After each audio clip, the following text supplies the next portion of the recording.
While the Iraqi forces fight ISIS on the ground in and around Ramadi, the U.S. and its coalition allies are waging an air campaign. But big questions, are the airstrikes enough? Retired Army General, Fox News military analyst, General Bob Scales here to weigh in. All right, so General, we got this press release out from the Pentagon. They say that they've had 5 raids inside Syria, 12 bombing raids inside of Iraq. That sounds a little bit more like a bad baseball score than it does a meaningful war. Yeah, that's right, Leland. There are 2 problems here. First of all, it's targeting in Syria.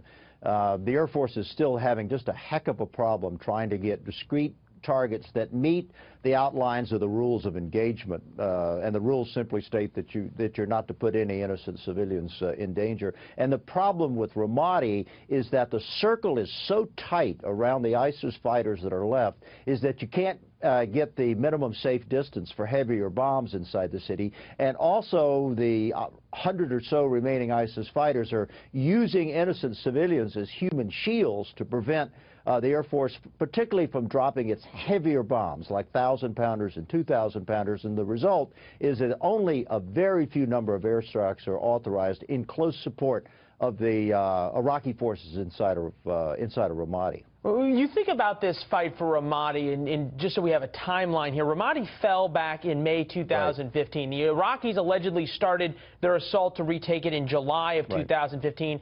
This is now December. That doesn't seem to bode well for whatever is left of the Iraqi army. Well, that's true. Remember now, Ramadi is 2 things. First of all, it's a template for what the Iraqi army does next.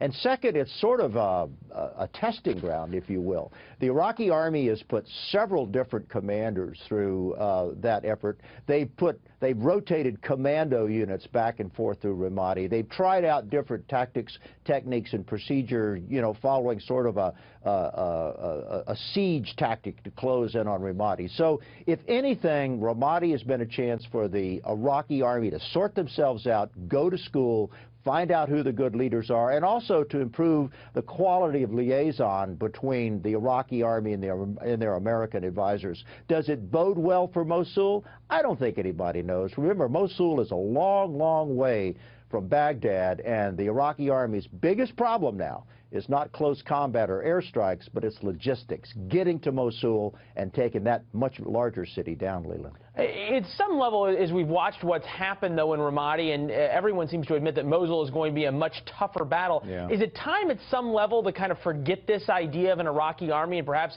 to have the realization that it's either going to be a United States-led force or perhaps some kind of Saudi-led force that's going to actually begin to try and take the fight to ISIS? Yeah, short answer, Leland, is too soon to tell. There's some promising signs from what we've seen around Ramadi, but there's also been some negative signs. And remember, Ramadi had at most 200,000 people. Mosul's got over 1 million. Mosul is an ancient medieval city that ISIS has been entrenching, digging into for over a year and a half now.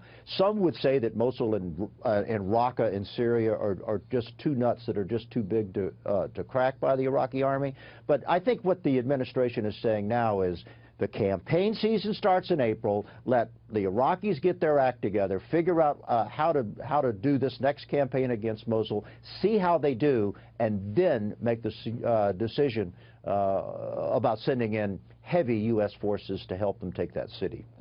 Zoom out, though, in terms of the fight, not only against ISIS in Iraq, but the fight against ISIS overall. Is it time to begin thinking about committing U.S. troops into Syria and into these kinds of places? And I know you've written about this heavily, that at some level the Pentagon brass seems scared to even offer that proposal. You know, there's an old soldier saying called ground truth.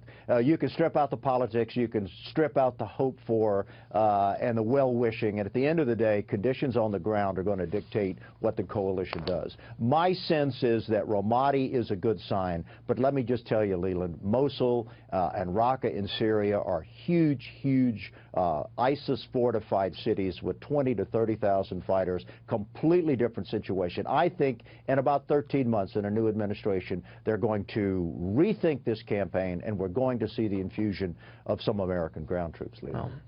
Well, we're already at 6 months going on Ramadi, so it doesn't bode well. General Scales, appreciate your insight, sir. Thank you. Thank you, Leland. All the best.